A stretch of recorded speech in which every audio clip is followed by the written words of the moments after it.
তো hello guys, আমরা এখন মার সাথে একটা প্র্যাঙ্ক করবো। তো এই সাপ, তো সাপটা নিয়ে এখন মার গলায় দিয়ে দেবো। মা এখন রান্না করছে, দাঁড়াও একবার তোমাকে দেখিয়ে দিই।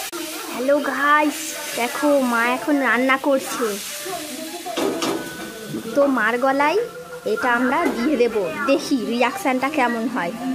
তো হ্যালো গাইস, চলো দেওয়া যাক। এই হলো সাপ।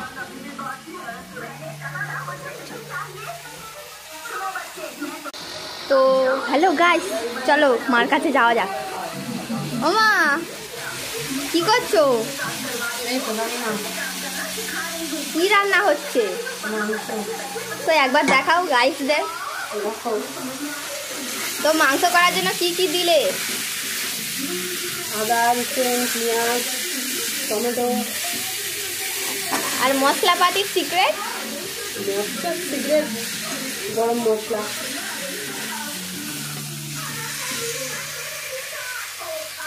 আর কিছু? তেজপাতা, টমেটো, মামা আলুটা দিচ্ছি।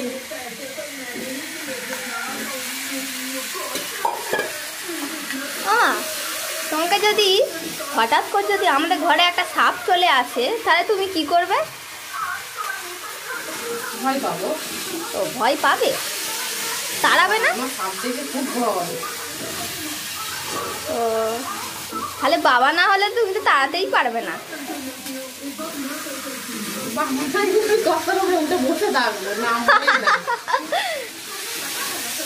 তো হ্যালো গাইস, দেখেছেন আমার মা সাপ দেখে কত ভয় পায়। মা বলছে বাবা না আসলে আমি তক্তার উপরে বসে থাকবো। তো এই নকল সাপটা দিলে মা কি করবে? আমার তো শুনেই খুব এক্সাইটেড হচ্ছে। তো চলো একবার ভাই কি করছে দেখে আসা যাক। ভাইয়ের উপর প্রথমে এই প্র্যাঙ্কটা করব। তো হ্যালো গাইস, দেখো আমার ভাই টিভি দেখছে।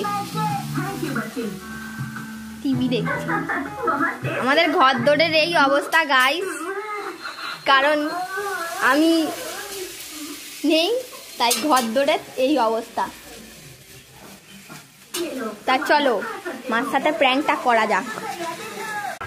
তো চলো সাপটা দেওয়া যাক।